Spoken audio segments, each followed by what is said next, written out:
স্বাগতম জনাইছো মোৰ ইউটিউব চেনেলৰ অন্য এটা নতুন ব্লগৰ মাজলৈ। আজি আহিছো আমি খটজান পক্ষী উদ্যানলৈ।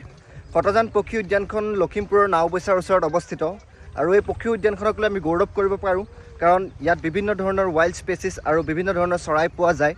বিশেষকৈ শীতকাল হোৱাৰ লগে লগে ইয়ালৈ বিভিন্ন ধৰণৰ পৰিভ্ৰমী চৰাই আগমন ঘটে। গতিকে পৰিভ্ৰমী চৰাইনো কি আহিছে আৰু থলুৱা চৰাইৰ লগতে কিনো ইয়াত আছে এতিয়া বৰ্তমান তাকে আজি অলপমান এক্সপ্ল'ৰ কৰোঁ বুলি খটজান পক্ষী উদ্যানলৈ আহিছোঁ। কেমেৰা গেজেটছ গোটেই লৈ আনিছোঁ। আজি কেৱল চৰাই ফটো তুলিম আৰু লগতে কৈ যাম কোনটো কি চৰাই, কোনটো কেতিয়া আহে, কোনটো থলুৱা, কোনটো পৰিভ্ৰমী সকলোবিলাক দেখাই যাম। চ' বলক ভিডিঅ'টোৰ লগে লগে আগবাঢ়ি যাওক।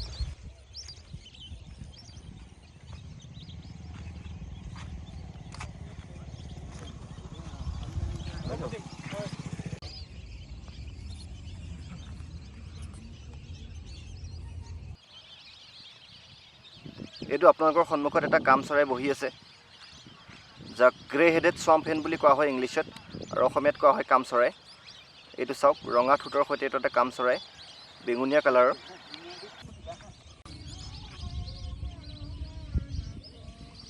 এতিয়া ফ্ৰণ্টত এটা ব্ৰঞ্জ উইং জাকানা, যাক অসমীয়াত দলপুঙা চৰাই বুলি কোৱা হয়, এটা দলপুঙা চৰাই দেখিছোঁ। আৰু তাৰ কাষতে কেইটামান কাম চৰাই, যাক ইংলিছত গ্ৰে হেডেড স্বাম্প হেন বুলি কোৱা হয়। অৰ্থাৎ এই দলপুঙা আৰু কাম চৰাই একেলগে ইয়াত চৰি আছে। বলক আৰু চাওঁ কি পাওঁ।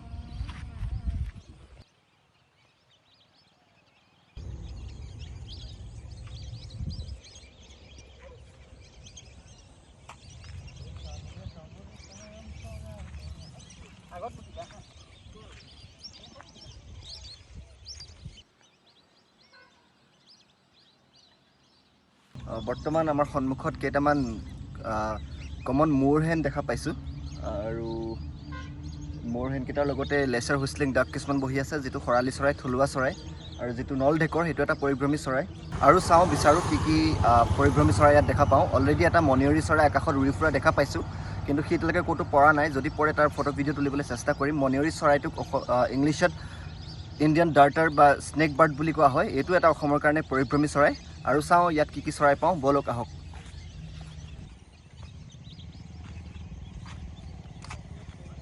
ইংলিছত কোৱা হয় কমন টিল আৰু অসমীয়াত কোৱা হয় ঘিলা হাঁহ। তিনিটা ঘিলা হাঁহ দেখা পালোঁ, কেমেৰাত আবদ্ধ কৰিলোঁ। বেকগ্ৰাউণ্ডত দেখা পাই আছে, এয়াই হৈছে ঘিলা হাঁহ বা কমন টিল, যিটো এসময়ত অসমত খুব পোৱা গৈছিল, কিন্তু কিবা এটা ওলাইছে ৰ'ব, এক ছেকেণ্ড। কমন হুপু এটা উৰি গ'ল। ঠিক আছে, গ'ল সেইটো গ'ল। কাকৈখিৰা চৰাই এটা উৰি গ'ল, সেইটো মোক মানস দাহঁতে দেখুৱাই আছিলে তুলিবৰ কাৰণে। আৰু এই ঘিলা হাঁহটোৰ কথা এইটোৱে কৈ থওঁ যে ঘিলা হাঁহটো এসময়ত খুব পোৱা গৈছিলে আমাৰ ইয়াত, কিন্তু আজিকালি লাহে লাহে ঘিলা হাঁহটো কমি গৈছে। কিন্তু খটজান পক্ষী উদ্যানত প্ৰতি বছৰে শীতকালত ঘিলা হাঁহ আহে, কিন্তু কিছুমান কথা বেয়া হৈছে। এতিয়া চাওক, এই নদীখনৰ গোটেই পাৰে পাৰে পিকনিক পাৰ্টিবিলাক আহিবলৈ লৈছে, ফুল ভলিউমত গান চলাই আছে, ফুল ভলিউমত গান লাগি আছে, আৰু এইবিলাকৰ কাৰণে ডিষ্টাৰ্ব হৈছে ইয়াৰ ৱাইল্ড লাইফবিলাক, যিটো কাৰণে প্ৰশাসনে কিবা ভূমিকা ল'ব লাগে বুলি ভাবোঁ। এয়া চাওক, ফুল স্পীডত বাইক গৈছে। এনেকৈ ফুল স্পীডত বাইক যোৱা ৰাস্তাটাৰ ছাইডত থকা ৱেটলেণ্ডখন অভিয়াছলি ডিষ্টাৰ্ব হৈছে ইয়াৰ ৱাইল্ড লাইফ স্পেচিছবিলাক, যিটো কাৰণে আমাৰ যিটোৱে মেইন ৰিজন মানে আমাৰ ৱাইল্ড লাইফবিলাক যে কমি গৈছে, ডিক্ৰিজ হৈ গৈছে, আমাৰ ৱাইল্ড স্পেচিছবিলাক ক্ৰমান্বয়ে কমি যাবলৈ ধৰিছে, নোপোৱা হ'বলৈ ধৰিছে। ইয়াৰ মূল কাৰণ হ'ল হিউমেন ডিষ্টাৰ্বেঞ্চ। এটা মোৰ পিছফালে ফুল ভলিউমত গান লাগি আছে, মই কৈছোঁৱেই। আৰু এনেধৰণে এনেকুৱা এটা পৰিৱেশত ৱাইল্ড লাইফক আপুনি কিদৰে এক্সপেক্ট কৰিব। তথাপিতো যে ইয়াত আছে, ইয়াত বায়'ডাইভাৰ্চিটি যিটো আছে সেইটো সঁচাকৈ শলাগ ল'বলগীয়া, আৰু ইয়াৰ কাৰণে প্ৰশাসনে কিবা এটা ষ্টেপ ল'ব লাগে বুলি ভাবোঁ। আৰু চাওঁ বলক, আগত যাওঁ আৰু কি চৰাই পাওঁ চাই যাওঁ। থলুৱাই হওক বা পৰিভ্ৰমী চৰাই হওক, যি চৰাই হওক, সকলোবিলাক আজি তুলিবলৈ চেষ্টা কৰিম। বলক।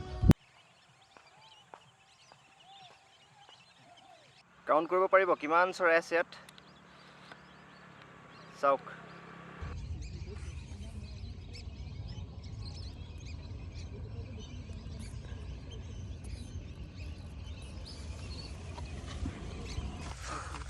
এইবোৰ অঁতৰা, চেচ।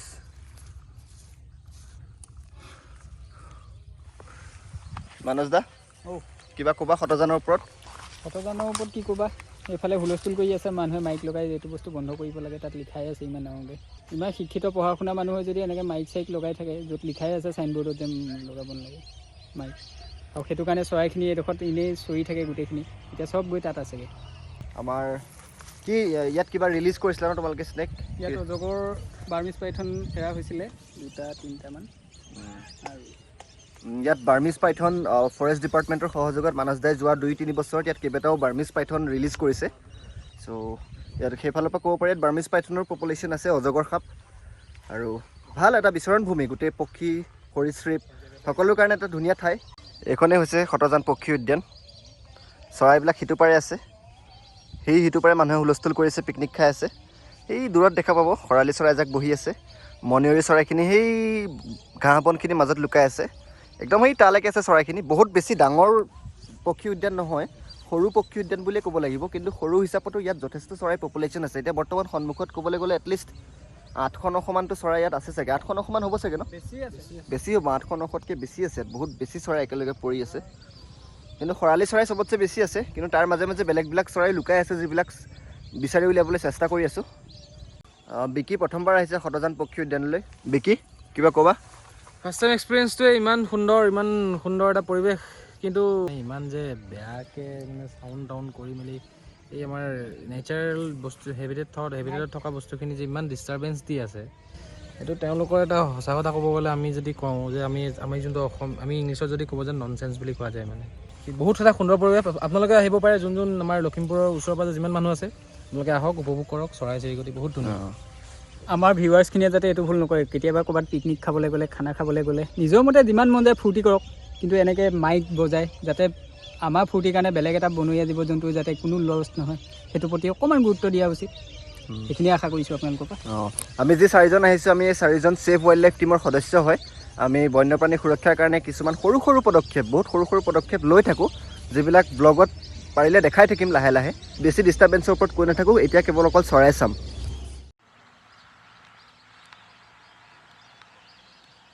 এইটো এটা দীঘল নেজী এৰাকাটি, ইংলিছত কোৱা হয় লং টেইলড শ্ৰাইক। কিছুমানে কচাই চৰাই বুলিও কয়। এইটো এটা মাইগ্ৰেটৰী বাৰ্ড। ঠাণ্ডা দিন হোৱাৰ লগে লগে অসমলৈ আহে আৰু গৰম দিন অহাৰ লগে লগে অসমৰ পৰা গুচি যায়। বতৰ চাই চাই আপোনালোকে কেতিয়াও অনুমান কৰিবলৈ কোনো দৰকাৰ নাই যে ঠাণ্ডা আহিছে নে ঠাণ্ডা নাই অহা। কেৱল আপোনালোকৰ আশে পাশে চাওক, যদিহে এই দীঘল নেজী এৰাকাটি চৰাইটো দেখা পাইছে, তেনেহ'লে গম পাব যে ঠাণ্ডা আহি গৈছে। আৰু যেতিয়া এই চৰাইখিনি নোহোৱা হৈ যাব, তেতিয়া গম পাব যে গৰম দিন আহি গৈছে। এটা শিলকতৰা চৰাই দেখা পালোঁ, যাক চাইবেৰিয়ান ষ্টোন চেট বুলি কোৱা হয়। ইও একে দীঘল নেজী এৰাকাটিৰ দৰেই। ইও ঠাণ্ডা দিন ঠিক আহোঁ নাহোঁ হওঁতে আহি যায় আৰু অকণমান দেৰিলৈকে অসমত থাকে। তেনেকুৱা শিলকতৰা কেইবাটাও দেখা পাইছোঁ, ঘূৰি ফুৰিছে। এইটো এটা সন্মুখত পৰি আছে, তাক আকৌ এবাৰ তুলিবলৈ চেষ্টা কৰোঁ ৰ'ব। আৰু এই শিলকতৰা চৰাইটো যথেষ্ট দূৰৰ পৰা আহে, ঠাণ্ডা দিনত হোৱাৰ লগে লগে আহি যায়। ক'ত গ'ল?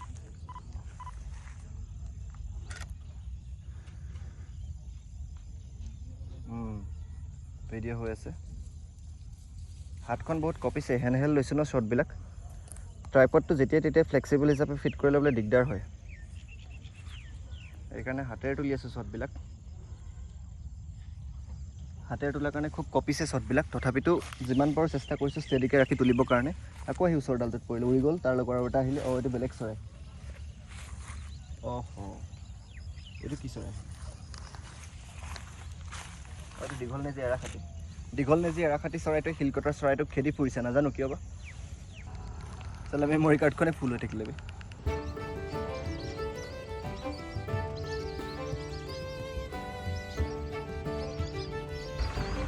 বেলি প্ৰায় ডুবু হৈছে, যথেষ্ট চৰাই চালোঁ। আৰু এটা কথা এইখিনিতে কৈ থওঁ, যোৱা বছৰ অসম বিজ্ঞান সমিতিৰ বিহপুৰীয়া শাখাই এখন স্মৃতিগ্ৰন্থ উলিয়াইছিল, এখন অধিৱেশনৰ এখন মেগাজিন উলিয়াইছিল, যিখন মেগাজিনৰ নাম আছিল শতজান। আৰু সেই শতজানৰ বেটুপাতৰ কাৰণে ফটো মাৰিবৰ কাৰণে মোক দায়িত্ব দিছিলে। আৰু যোৱা বছৰ মই এই শতজানলৈ আহি ভালেকেইখন ফটো সংগ্ৰহ কৰিছিলোঁ, যিকেইখন বৰ্তমান দেখা পাইছে।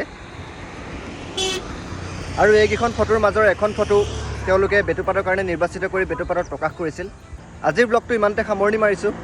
যদিহে চেনেলটো চাই ভাল পাইছে বা কণ্টেণ্টবিলাক চাই ভাল পাইছে, তেনেহ'লে চেনেলটো ছাবস্ক্ৰাইব কৰি দিব পাৰে। পুনৰ এটা নতুন ভিডিঅ'ত লগ পোৱাৰ আশাৰে আজিলৈ আহিছোঁ। ধন্যবাদ।